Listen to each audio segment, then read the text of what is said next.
بزرگوں اور دوستوں، دینی اور ایمانی بھائیوں، ہماری زندگی کے لیے جو بہت ضروری چیزیں ہیں ان میں سے ایک پانی ہے، اور اللہ کی بے شمار نعمتوں میں سے جو عظیم ترین نعمتوں میں سے ایک ہے وہ پانی ہے۔ پانی کو عربی میں ماء کہتے ہیں۔ اللہ رب العزت نے قرآن میں پانی کا تذکرہ الگ الگ انداز میں کیا ہے اپنی نعمت کو بیان کرنے کے لیے، اور اس احسان کو یاد دلانے کے لیے جو انسانوں پر اللہ رب العزت کا اس پانی کی شکل میں ہوا ہے۔ ساتھ ہی ساتھ قرآن پاک میں اللہ رب العزت نے پانی کے ذریعے سے دنیا کی جو حقیقت ہے، کائنات کی جو حقیقت ہے، جانداروں کی جو حقیقت ہے، اس کو بھی کھولا ہے، اور وہ چیز آج سے کچھ صدی پہلے تک انسانوں کو معلوم ہی نہیں تھی۔ جہاں قرآن میں ایک طرف اللہ کے احسانات اور انعامات کا بیان ہے جو عام انسان سمجھ سکتا ہے، وہیں قرآن پاک میں علمی اور سائنٹیفک ایسا اعجاز ہے کہ زمانے کی ڈسکوریز اس کو پروو کرتی چلی جاتی ہیں۔ اللہ کی اس عظیم ترین نعمت، پانی کی نعمت، اور اس بڑے احسان کا تذکرہ آج ہم کریں گے، اور اس نعمت کو ریئلائز کریں گے جس کو ہم صبح و شام بغیر احساس کے استعمال کرتے رہتے ہیں۔ ہم سب جانتے ہیں کہ انسان کی زندگی پانی کے بغیر نہیں چل سکتی ہے۔ اگر پانی نہ ملے تو انسان مر جائے گا، سروائیو نہیں کر سکتا۔ انسان ہی کیا، کوئی جاندار اس زمین پر سروائیو ہی نہیں کرے گا اگر پانی نہیں ہوگا۔ یہ بہت بڑی اللہ کی نعمت ہے اور اس کا احسان ہے، اس کا فضل و کرم ہے کہ اس نے تمام مخلوقات کی ضرورت کے مطابق اس زمین پر پانی پہنچا دیا ہے۔ پانی جو ہماری زندگی کی بقا کا ایک سامان ہے اور ہماری زندگی کے آغاز کا سرا ہے۔ ان دو چیزوں کو پہلے سمجھیے۔ ہر جاندار کی بنیاد پانی ہے۔ اس کو قرآن نے ایک سے زائد مقامات پر کہا ہے۔ اللہ رب العزت نے بہت واضح الفاظ میں یہ بات بیان کی کہ ہر زندہ کو پانی سے بنایا گیا ہے۔ ہر چلنے والی چیز، رینگنے والی چیز، چوپائے، ان کی بنیاد، ان کا اوریجن، ان کی تخلیق کا سورس پانی ہے۔ پانی کے ذریعے سے وجود بخشا گیا ہے۔ وَجَعَلْنَا مِنَ الْمَاءِ كُلَّ شَيْءٍ حَيٍّ، ہم نے پیدا کیا ہر چیز جو زندہ ہے اس کو پانی سے۔ پانی سے مراد جو کیمسٹری کے فارمولے میں H2O ہوتا ہے، ہائیڈروجن کے دو اور آکسیجن کا ایک حصہ مل کر جو ایک سیل بناتا ہے پانی کا، وہ مادہ ہے ہر زندہ کا۔ جو بھی چیز کائنات میں زندگی رکھتی ہے، انسان ہو، جاندار ہو، جانور ہوں، پرندے ہوں، یہاں تک کہ جو نباتات ہیں وہ بھی، ان کی بنیاد اسی پانی کے اوریجن سے ہے، پانی سے ہے۔ اللہ نے اس بات کو اس وقت کہا تھا جبکہ دنیا نہیں جانتی تھی کہ ہر جاندار کے پیچھے پانی ہے۔ انسان کے پیچھے پانی ہے، کہا جا سکتا تھا کہ اسپرم کو پانی کہا گیا ہے، قرآن میں بھی ماء دافق اس کو تعبیر کیا گیا ہے، تو اس سے انسان کی تخلیق ہوئی ہے۔ لیکن ہر جاندار کے پیچھے جو سورس ہے اس کی تخلیق کا، وہ پانی ہے۔ یہ بات سب کو معلوم نہیں تھی، اور نہ اس زمانے میں یہ بات ڈسکور ہوئی تھی۔ تو قرآن نے ایک حقیقت تو یہ کھولی ہے کہ پانی کائنات کی زندگی کا سب سے پہلا سورس ہے۔ اللہ رب العزت نے سورہ ہود میں فرمایا کہ اللہ رب العزت جب آسمان اور زمین کو پیدا کر رہا تھا تو اس کو پیدا کرنے سے پہلے آسمان بنانے سے پہلے، زمین بنانے سے پہلے پوری کائنات کے اندر صرف دو چیزیں تھیں، ایک اللہ کا عرش تھا اور دوسرا پانی تھا۔ وَكَانَ عَرْشُهُ عَلَى الْمَاءِ، اللہ کا عرش پانی کے اوپر تھا۔ عرش پہلے تھا یا پانی پہلے تھا، اس پر بہرحال ڈیبیٹ ہے علماء اور اسکالرز کے درمیان۔ ایک بڑی تعداد کہتی ہے کہ پانی ہی پہلے تھا، عرش بعد میں آیا ہے۔ سب مخلوق ہے، پانی ہو، عرش ہو، کرسی ہو، زمین ہو، آسمان ہو، کچھ بھی اوپر سے نیچے تک جو ہے وہ سب اللہ کی مخلوق ہے۔ سب سے پہلے کیا پیدا کیا گیا؟ قرآن کی تعبیر کے مطابق یہ بات بیان کی گئی ہے کہ آسمان اور زمین کو پیدا کرنے سے پہلے، یعنی اس یونیورس کو تیار کرنے سے پہلے پانی تھا اور اس کے اوپر اللہ کا عرش تھا۔ تو پانی پوری کائنات کی بنیاد ہے، سب سے پہلی اللہ کی گویا کہ اس کائنات میں مخلوق ہے اور تخلیق کا مظہر ہے۔ پھر اللہ نے اس سے ہی چیزوں کو بنایا۔ پھر ہم جہاں سے اپنی سائنس کو شروع کرتے ہیں بگ بینگ کی تھیوری سے، وہ تو بہت بعد کی چیز ہے، وہ تو ایک مادے کی شکل بن چکی تھی جس میں ایک بڑا دھماکہ ہوا تھا۔ پھر اس کے بعد سے سارے جو آرگنز تھے، الگ الگ حصے تھے، وہ ایک دوسرے سے دور ہونا شروع ہوئے۔ زمین کا حصہ یا ہمارے سولار سسٹم کا حصہ ادھر آیا، پھر وہ ٹھنڈا ہوتا رہا ہزاروں سال، پھر زمین بنی، پھر اس کے اوپر جو سولار سسٹم کے الگ الگ سیارے ہیں وہ سب اس کے ساتھ جڑتے چلے گئے، بنتے چلے گئے، ٹھنڈے ہوتے چلے گئے۔ تو یہ تو بہت ہی بعد کی کہانی ہے۔ اللہ نے بالکل آغاز کا تذکرہ کیا ہے کہ اس کائنات کی تخلیق کا پلان اللہ نے بنایا تھا۔ وہ پلان لوح محفوظ ہے۔ اللوح المحفوظ جس کو کہا جاتا ہے وہ اللہ رب العزت کی کتاب ہے، خاص کتاب کہ جس کے اندر ہر چیز جو پیدا ہوئی ہے، جس کو وجود اللہ کی طرف سے ملا ہے، اس کا تذکرہ موجود ہے قیامت تک، اور قیامت کے بعد بھی جو کچھ ہونے والا ہے وہ سب کا سب ایک جگہ اللہ نے محفوظ کر دیا تھا۔ قلم کو حکم دیا تھا، اسی لیے ایک حدیث میں ملتا ہے کہ اللہ نے سب سے پہلے قلم کو پیدا کیا اور پھر فرمایا کہ لکھو، تو لکھتا چلا گیا اللہ کے حکم سے۔ یعنی اللہ نے ایک پلان بنایا، اس پلان کو اللوح المحفوظ میں درج کیا، محفوظ کیا، تیار کیا، لکھا۔ پھر اس کے بعد کائنات کی تخلیق عمل میں آئی۔ جب کائنات بن رہی تھی تو سب سے پہلے جو مخلوق بنی وہ پانی اور عرش کی، اللہ کے عرش کی تھی۔ پھر اس پانی سے اللہ رب العزت نے زندگی کا آغاز فرمایا یا کائنات کی پیدائش اور تخلیق فرمائی۔ پھر اس میں بعد میں جا کر ایک گیسز کا گولہ بنا، اس گیسز میں دھماکہ ہوا جو بگ بینگ تھیوری ہے، اور اس کا تذکرہ بھی قرآن میں ہے۔ اور عجیب بات ہے، قرآن میں بگ بینگ تھیوری جو بعد میں ڈسکور ہوئی ہے اس کا تذکرہ تو موجود ہے، لیکن اس کے ساتھ ساتھ زندگی کے آغاز کو پانی کا جو سورس بتایا گیا ہے وہ بھی اسی مقام پر ہے۔ اولم ير الذين كفروا ان السماوات والارض كانتا رتقا ففتقناهما وجعلنا من الماء كل شيء حي۔ سورۃ الانبیاء میں اللہ فرماتا ہے کہ کافر دیکھتے نہیں ہیں جو اللہ کا انکار کر رہے ہیں، خالق کا انکار کر رہے ہیں، پیدا کرنے والے رب کا انکار کر رہے ہیں، کیا وہ غور نہیں کرتے کہ آسمان اور زمین ملے ہوئے تھے، ایک دوسرے میں داخل تھے، یعنی ان کے مادے کو، ان کے میٹیریل کو ایک دوسرے سے الگ نہیں کیا گیا تھا، دونوں ایک دوسرے میں گھسے ہوئے تھے۔ آسمان سے مراد پوری کائنات، یونیورسز، اور زمین جہاں پر ہم رہتے ہیں، یہ سارے کے سارے حصے ایک دوسرے میں ملے ہوئے تھے۔ پھر اللہ نے ان کو پھاڑا، یعنی ایک اللہ رب العزت کے حکم کے ذریعے سے ایک دھماکہ عمل میں آیا کہ جس کے ذریعے سے گیسز ایک دوسرے سے ٹوٹی اور الگ ہوئی اور دنیا میں پھیلتی چلی گئی، کائنات میں پھیلتی چلی گئی۔ ففتقناہما، اس کے بعد ہی اللہ نے فرمایا کہ ہم نے ہر زندہ چیز کو پانی سے بنایا ہے۔ زندہ چیز جو ہے، جن کے اندر زندگی ہے، وہ پانی سے بنائی گئی ہے۔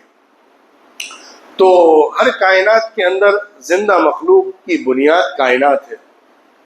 اللہ فرماتا ہے یقلب اللہ اللیل والنہار ان فی ذلک لعبرۃ لأولی الابصار واللہ خلق کل دابۃ من ماء فمنهم من یمشی علی بطنہ ومنهم من یمشی علی رجلین ومنهم من یمشی علی اربع یخلق اللہ ما یشاء۔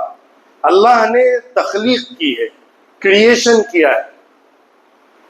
ہر چلنے والا، رینگنے والا، یعنی زمین کے اوپر موو کرنے والا، اپنے پیروں کے اوپر یا اپنے پیٹھ کے اوپر رینگنے والا جو بھی جاندار ہے، ہم نے اس کو پیدا کیا ہے پانی سے۔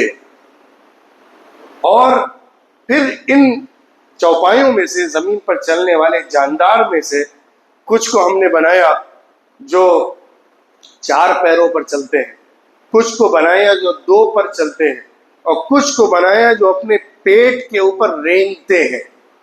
اوریجن ایک ہے، مادہ اصل ایک ہے۔ اللہ رب العزت نے اس کے ذریعے سے کتنی چیزیں پیدا کر دی، یہ غور کرنے کی بات ہے۔ عبرت کا مقام یہ ہے جس کی طرف قرآن دعوت دیتا ہے۔ کافر سوچتا نہیں ہے کہ اگر کوئی بنا رہا ہے کسی ایک مادے سے، ایک سورس سے، تو وہ کتنی شکلیں دے سکتا ہے، کس قدر تنوع کے ساتھ ویریس شکلوں میں ایک چیز کو بنا سکتا ہے۔ اللہ نے زندگی کو پیدا کیا، اس زندگی کو کتنے فارم دیے، کتنی شکلیں دی، کتنے جسم دیے، اور کن کن جسموں میں اس کو دنیا میں بھیجا ہے۔ یہ غور کرنے اور عبرت کا مقام ہے۔ اللہ جو چاہتا ہے پیدا کر دیتا ہے۔ یخلق اللہ ما یشاء، اللہ جس چیز کا ارادہ فرما لے پیدا کرنے کا، اس کو پیدا کرتا ہے۔ کوئی اس کا ہاتھ نہیں پکڑ سکتا، کوئی اس سے سوال نہیں کر سکتا، کوئی پوچھ نہیں سکتا کہ یہ کیوں پیدا کیا گیا، کیسے پیدا کیا گیا۔ سب کا سب اللہ رب العزت نے اپنی خصوصی قدرت سے پیدا کیا ہے۔ جو غور کرنے والے ہیں، سمجھ بوجھ رکھنے والے ہیں، دماغ رکھنے والے ہیں، ان کے لیے اس میں نشانی ہے۔ آپ سوچئے کہ اگر بالکل خالی دماغ ہو کر، آپ کو کچھ نالج نہ ہو، کچھ علم نہ ہو، لیکن سوچنے کا پاور ہو، آپ اس کے ذریعے سے غور کرنا شروع کریں اس کائنات کے اوپر، کائنات میں رہنے والی مخلوق کے اوپر، ہر چیز کے اوپر، تو یقیناً آپ کو ایک چلانے والا، ایک پیدا کرنے والا سمجھ میں آ جائے گا، معلوم ہو جائے گا۔ اس کا ادراک خود بخود انسان کا دماغ اور عقل اور دل کر کر رہے گا۔ تو اس کی دعوت اللہ رب العزت نے دی ہے۔ پھر اس کے بعد ایک تو تخلیق کی بنیاد اس کو بتایا ہے، دوسری بات پانی کے ذریعے سے زندگی چلتی ہے۔ زندگی شروع ہوئی پانی سے اور زندگی چلتی ہے پانی سے۔ اس کا تذکرہ اللہ رب العزت نے قرآن میں بہت تفصیل سے کیا ہے۔ پانی بنتا کیسے ہے، آتا کیسے ہے، اسٹور کیسے ہوتا ہے، انسان استعمال کیسے کرتا ہے، یہ ساری باتیں اللہ نے بیان فرمائی ہیں۔ پانی کے ذریعے دنیا میں ہم سروائیو کر پاتے ہیں۔ پوری کائنات میں جو زندگی رکھنے والی مخلوقات ہیں، وہ سب کی سب اسی کے ذریعے سروائیو کرتی ہیں۔ اللہ رب العزت نے بہت خوبصورت اور بہت مؤثر طریقے پر پانی کا بیان قرآن پاک میں کیا ہے، کیسے وہ زمین پر آتا ہے۔ بارش جو ہے، اوپر سے پانی کا آنا، یہی سورس ہے اس زمین پر پانی کا۔ پانی زمین کی پیداوار نہیں ہے، نہ زمین سے خود کبھی پیدا ہوا ہے، پانی تو اوپر سے ہی آیا ہے۔ اس ارتھ کے اوپر پانی جو ہے وہ اوپر سے نازل ہونے والا ہے۔ جب یہ زمین بنی تھی، اس کا مادہ جو تھا وہ بہت گرم تھا، اوپر سے بارشوں کی بارشیں ہوتی رہیں، پھر یہ دھیرے دھیرے ٹھنڈا ہوتا رہا، اور زمین کی اوپر کی جو لیئر ہے وہ پختہ ہوئی اور ٹھنڈی ہوئی کہ انسان کے رہنے کے لائق ہوئی۔ آج بھی اس ارتھ کے، اس گلوب کے اندر کا حصہ، بڑا حصہ، زیادہ حصہ، وہ بہت کھولتا ہوا گرم مادے کی شکل میں ہے۔ ایک سیب ایپل جو ہوتا ہے، اس کے اوپر کی جو لیئر ہوتی ہے، چھلکا ہوتا ہے اس کا، اس سے پتلا ہمارے زمین کی اوپر کا یہ لیئر ہے کہ جس کے اندر ہماری پوری زندگی کا سامان ہے۔ اس کے اندر کا بڑا حصہ تو وہ کھولتے ہوئے مادوں کا ہے۔ یہ تو ایک سائنس کا بہت بڑا موضوع ہے، جو اس کو پڑھتے ہیں جانتے ہیں کس قدر اس زمین میں اللہ کی نشانیاں موجود ہیں۔ اللہ نے دعوت دی ہے کہ تم زمین کو دیکھو، غور کرو، ریسرچ کرو، اس کی حقیقت کو پہچانو، تاکہ تم پیدا کرنے والے کی کہ عظیم قدرت کو یاد کر سکو، پہچان سکو۔ تو اس چھوٹی سی لیئر کے اندر ہی ہمارے لیے جو کچھ چاہیے زندگی میں سروائیو کرنے کے لیے، ہزار لاکھوں لاکھ سال سے انسان اس زمین پر، اس پلانٹ پر رہ رہا ہے، زندگی گزار رہا ہے، اور اس کے لیے ساری چیزیں اللہ کی طرف سے مہیا کر دی گئی۔ تو اس زمین پر زندگی کی بقا کے لیے پانی بنیاد ہے، اور وہ پانی اوپر سے آتا ہے۔ قرآن بار بار ایک لفظ استعمال کرتا ہے، وَأَنزَلْنَا الْمَاءَ، ہم نے پانی کو نازل کیا۔ نازل کرنے کا مطلب اوپر سے نیچے ڈالا۔ پانی زمین کے اندر، ہم تو دیکھتے ہیں کہ زمین سے نکل رہا ہے، کنواں کھود لیں تو پانی نکل آ رہا ہے، ہم زمین کے اندر بورویل کرتے ہیں تو پانی پھوٹ پڑتا ہے، پہاڑوں سے پانی پھٹ پھٹ کے نکل رہا ہے، بہہ رہا ہے، آبشار بن رہے ہیں، ندیاں ہیں، یہ سب کی سب زمین سے نکل رہی ہیں۔ ایک عام انسان جس کو نالج نہ ہو وہ بارش کو ایک بارش کے طور پر تو دیکھ سکتا ہے، لیکن پانی کی بنیاد کو زمین سے ہی جوڑے گا۔ لیکن قرآن نے حقیقت کھولی ہے، علم سے پردہ اٹھایا ہے، حقیقتیں بیان کی ہیں۔ تو قرآن کی تعبیر یہ ہے کہ اللہ رب العزت نے آسمان سے پانی کو نازل کیا، پانی اوپر سے ہی آیا ہے، وہ زمین پر اسٹور ہوتا ہے۔ اللہ فرماتا ہے الم تر ان اللہ انزل من السماء ماء، کیا تم دیکھتے نہیں ہو کہ اللہ رب العزت نے آسمان سے پانی کو برسایا، فسلکہ ینابیع فی الارض، پھر اس پانی کو زمین میں پائپس کی شکل میں پھیلا دیا، چلا دیا۔ زمین کے اندر، زمین کی اس لیئر کے اندر اللہ نے پانی کو لانے کے بعد پائپس کی شکل میں پھیلایا ہے۔ جو لوگ زمین کے اوپر ریسرچ کرتے ہیں جانتے ہیں وہ یہ بات کہ زمین کے اندر پانی جو ہوتا ہے وہ رینڈملی پھیلتا نہیں ہے، اندر جا کر پانی جو اسٹور ہوتا ہے زمین کے اندر وہ ایک اس کا راستہ ہوتا ہے، اسی راستے پر پانی چل کر اسٹور ہوتا ہے، جیسے گویا کہ زمین کے اندر ایک پائپ لائن بچھی ہوئی ہو۔ جیسے گھر کے اندر کسی جگہ پائپ لائن بچھائی جاتی ہے پانی کو سپلائی کرنے کے لیے، اسی طرح زمین کے اندر پائپ لائن بچھی ہوئی ہے جو بارش کے پانی کو اسٹور کر کے ایک جگہ سے دوسری جگہ پھیلاتی ہے، بھیجتی ہے۔ اس کو قرآن نے ینابیع فی الارض کہا ہے۔ ینبوع کا مطلب وہ چشمہ کہ جس کے ذریعے سے پانی نکل کر دوسری جگہ جاتا ہے۔ تو زمین کے اندر اللہ رب العزت نے اس طرح سے پائپ کی شکل میں پانی کو پھیلا دیا ہے، اسٹور کر دیا ہے، پھر زمین سے پانی انسان نکالتا ہے۔ پہاڑوں سے پانی آ رہا ہو، کنویں سے پانی نکل رہا ہو، ندیوں میں پانی نظر آ رہا ہو، یہ سب کا سب اوپر سے نازل ہونے والے پانی کی شکلیں ہیں جو ہمارے پاس موجود ہیں۔ قرآن نے اس حقیقت کو کھولا ہے۔ چاہے سمندر سے اٹھنے والا پانی، وہ بھی اس کی بھی بنیاد اوپر سے نازل ہونے والی پانی کی ہے۔ سمندر میں بھی جو پانی ہے وہ خود سے نہیں بنا ہے، یہ زمین کا نہیں ہے، وہ بھی جب زمین بن رہی تھی، جب زمین بنی تھی اس وقت ٹھنڈی ہو رہی تھی تو زمین پر زبردست بارشیں تھیں، انہی بارشوں سے جو گڈھے تھے، نچلے حصے تھے، وہ سب سمندر بن گئے، لیکن وہ پانی بہت نمکین پانی ہوتا ہے۔ اللہ رب العزت نے انسانوں کی زندگی کے لیے، ان کے استعمال کے لیے، جاندار کے استعمال کے لیے جو پانی مطلوب تھا اس کا ایک سسٹم چلایا کہ وہ بھاپ بن کے اٹھتا ہے، اوپر جاتا ہے، بادلوں میں ٹھہرتا ہے، ٹھنڈا ہوتا ہے، پھر ایک جگہ سے دوسری جگہ ہوا کے ذریعے موو کرتا ہے، پھر جہاں پر اللہ کا فیصلہ ہوتا ہے پانی برسانے کا، جتنا فیصلہ ہوتا ہے اتنا ہی برستا ہے۔ اس کو بھی قرآن نے کہا ہے کہ ہم نے بارش کو نازل کیا آسمان سے ایک مقدار میں، ایک اماؤنٹ جو اللہ کی طرف سے طے ہے پانی کے نازل ہونے کا، اتنا ہی نازل ہوتا ہے، اس سے زیادہ نہیں ہوگا۔ آپ سوچئے کہ کتنا زبردست سسٹم ہے جو اس پورے پلانٹ کے اوپر چل رہا ہے۔ پانی اوپر بھاپ کی شکل میں جا رہا ہے، اوپر پانی بن رہا ہے، نیچے پانی آ رہا ہے، اور پانی اتنا ہی نازل ہو رہا ہے جتنی ضرورت ہے، پھر اس کے اسٹوریج کا کیسا انتظام کیا گیا ہے، پھر ایک جگہ سے دوسری جگہ کیسے جاتا ہے۔ سمندر تو ہر جگہ نہیں ہوتے، سمندر سے اگر پانی اٹھے اور وہیں پر میٹھا بنے اور زمین پر گر پڑے تو پھر سمندر سے اٹھے گا، سمندر پر گرے گا یا ساحل والوں کو مل جائے گا۔ آپ کے شہروں کو اور کوسٹل بیلٹ کو پانی ملے گا، نارتھ والے پیاسے مر جائیں گے. لیکن اللہ نے کیسے ہواؤں کے ذریعے سے بادلوں کو منتقل کیا ہے، اس کو بھی قرآن میں بیان کیا. لواحق، اللہ رب العزت نے جو ہوائیں ہوتی ہیں ان کو لواحق کہا ہے. یہ بھی ایک الگ سائنسی اعجاز ہے کہ ہوا کو لواحق کہا ہے. لواحق کا مطلب ہوتا ہے ایک مادہ کو ایک نر سے ملانے کر نئی پیداوار کرنے والا. ہوا جو ہوتی ہے اس کے ذریعے سے میل اینڈ فیمیل کو ملا کر پیدائش کا عمل ہوتا ہے. یہ کیسے ہوتا ہے؟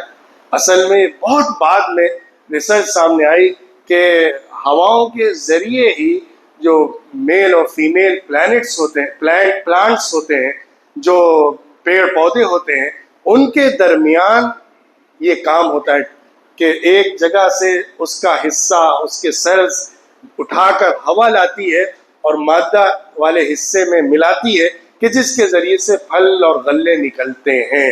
کیونکہ یہ بات سائنسی طور پر بالکل حقیقت ہے کہ جس طرح انسانوں کے اندر نر اور مادہ کے ملنے سے پیدائش کا عمل ہوتا ہے، اسی طرح پلانٹس کے اندر بھی وہ عمل چلتا ہے. نر اور مادہ حصے ہوتے ہیں، وہ جب ملتے ہیں تب پھر پھل اور پھول نکلا کرتے ہیں. تو یہ عمل بھی ہوا کے ذریعے سے ہوتا ہے. قرآن نے اسی لیے ہواؤں کو لواحق سے تعبیر کیا، جس کے صرف واضح معنی یہی ہوتے ہیں کہ مادہ کو نر سے ملانا، تلقیح کا عمل کرنا کہ اس کے ذریعے سے پیدائش ہوتی ہے. تو اللہ رب العزت نے بار بار بیان کیا ہے کہ ہوائیں چلتی ہیں اور خوب بادلوں کو لے کر آ رہی ہوتی ہیں، تو ایک خوشخبری ملتی ہے کہ بارش آ رہی ہے، بارش ہونے والی ہے.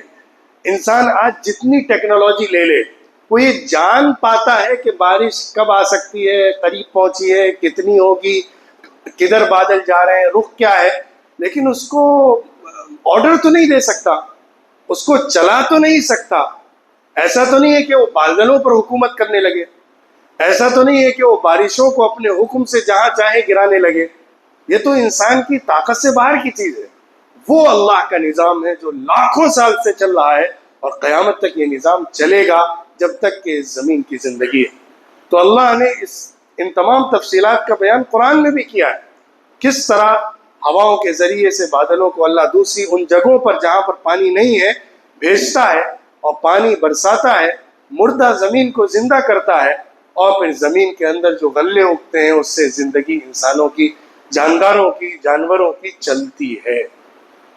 تو اس نعمت کا بیان اللہ نے کیا ہے. اور ایک بات یاد دلائی ہے کہ اگر زمین کے اندر جو پانی تمہارا اسٹور ہو رہا ہے، انسان کتنے ہی آج ترقی کر جائے لیکن ایک حد تک ہی پانی اسٹور کر سکتا ہے. اس کے بعد بہرحال اس کو زمین کے اوپر ڈیپینڈ ہو رہا ہے. زمین میں جو اللہ اسٹور کر رہا ہے اس کی طرف اس کو پلٹنا ہے. وہ اپنے آپ سے سب کچھ اسٹور کر کے نہیں رکھ سکتا ہے. اللہ جو اسٹور کر رہا ہے اس کو استعمال کر سکتا ہے. اللہ فرماتا ہے اگر کہیں اللہ کا فیصلہ ہو جائے کہ پانی زمین کے اندر چلا جائے، تمہاری پہنچ سے باہر ہو جائے، تو تم کہاں سے پانی لے آؤ گے؟ کیا تمہارے اندر یہ طاقت ہے کہ تم پانی پیدا کر لو؟ اگر اللہ رب العزت نے پانی تم سے دور کر دیا تو کیا تم اس کو کھینچ کر لا سکتے ہو؟ ہم تو تھوڑی سی سپلائی کرتے ہیں، اس سپلائی کرنے میں کتنا بڑا انویسٹمنٹ کرنا پڑتا ہے. ایک شہر میں اگر پائپ لائن بچھانی ہو تو اس کے لیے کتنا بڑا ریسورس چاہیے، کتنا بڑا انویسٹمنٹ چاہیے، تب جا کے پانی کو ہر جگہ پہنچایا جا سکتا ہے. اللہ رب العزت نے اس پانی کو ہر جگہ پہنچایا ہے، ہر ایک تک پہنچایا ہے. اور گاؤں دیہات جہاں پہ کچھ سامان نہ ہو وہاں والوں کو بھی پانی کیسے ملتا ہے، دنیا کا نقشہ کیسا اللہ نے بنایا، اس نقشے کے اندر ہر جگہ جہاں انسانی آبادی ہو وہاں پانی کی سپلائی کا نظام کیسے کیا، زمین کے اندر اسٹوریج کیسے ہوا، پھر زمین سے نکالنے کے لیے انسان کو کیسے عقل دی کہ وہ کنواں کھودے اور زمین کے اندر سے پانی دستیاب کرے، پھر اس کو استعمال کرے، پھر ضرورت کے بقدر اسٹوریج کرے، پھر آگے اس کا استعمال کرتا رہے. بارش کا نظام اللہ نے کیسے چلایا. یہ ساری چیزیں ہیں جو ہمارے اندر یہ احساس پیدا کرتی ہیں کہ اللہ رب العزت کی عظیم ترین نعمتوں کی قدر کریں، پہچانیں کہ ہم اللہ رب العزت کے کس قدر احسان مند ہیں کہ اس نے ہمیں کن کن نعمتوں سے مالا مال فرمایا ہے، کیا کچھ اللہ رب العزت نے ہم کو عطا فرمایا ہے۔ ضرورت ہے کہ ہم جب پانی کی نعمت کو استعمال کر رہے ہوں تو اللہ کے اس عظیم ترین احسان کو یاد کریں اور اس کی تعریف بیان کریں۔ اسی لیے تو اللہ کے نبی صلی اللہ علیہ وسلم نے کہا ہے کہ تم ایک گھونٹ بھی پانی پیو تو الحمدللہ کہا کرو، اللہ کی تعریف کیا کرو، کیونکہ وہی تعریف کے قابل ہے جس نے تمہارے لیے پانی پہنچایا ہے، ورنہ کس کی طاقت تھی کہ تمہیں یہ جو تمہاری زندگی کا سب سے بڑا سورس ہے، تمہاری زندگی کی بقا کا سب سے بنیادی سبب ہے، اس کو تم تک پہنچایا ہے۔ تو شکر کے لائق بھی وہی ہے۔ اللہ رب العزت خوش ہوتا ہے اس بندے سے جو ایک لقمہ کھاتا ہے تو اللہ کی تعریف کرتا ہے، ایک گھونٹ پانی پیتا ہے تو اس پر اللہ کی حمد و ثنا بیان کرتا ہے۔ ہم اللہ کی نعمتوں کو پہچانے بھی، ان نعمتوں کو صحیح طور پر استعمال بھی کریں، اس کی قدر بھی کریں اور اس پر اللہ کا شکر بھی ادا کریں۔ یہی بنیاد ہے۔ اس نعمت کی قدر کی وجہ سے اللہ کے رسول صلی اللہ علیہ وسلم نے پانی کو ضائع کرنے سے منع فرمایا، اس پر سخت تنبیہ فرمائی، یہاں تک کہ کہا کہ اگر تم کنویں پر بلکہ ندی کے پاس بیٹھے ہوئے وضو کر رہے ہو، پانی استعمال کر رہے ہو، تب بھی اسراف نہ کرو، پانی کو اس قدر استعمال کرو جتنی ضرورت ہے، اس سے زیادہ نہ کرو، ویسٹ مت کرو، کیونکہ اس سے کئی لوگوں کا حق جڑا ہوا ہے۔ اللہ نے تمام انسانوں کی جو پیدا ہوتے رہیں گے ان سب کی ضرورت کو پورا کرنے کے لیے پانی ضرور اتارا ہے اور زمین میں رکھا ہے۔ مس مینجمنٹ کی وجہ سے پانی کا شارٹیج ہوتا ہے، ورنہ اللہ رب العزت کی طرف سے نہیں ہوتا۔ ہاں، اگر اللہ کی پکڑ آتی ہے، اگر اللہ کا عذاب آتا ہے تب ہوتا ہے۔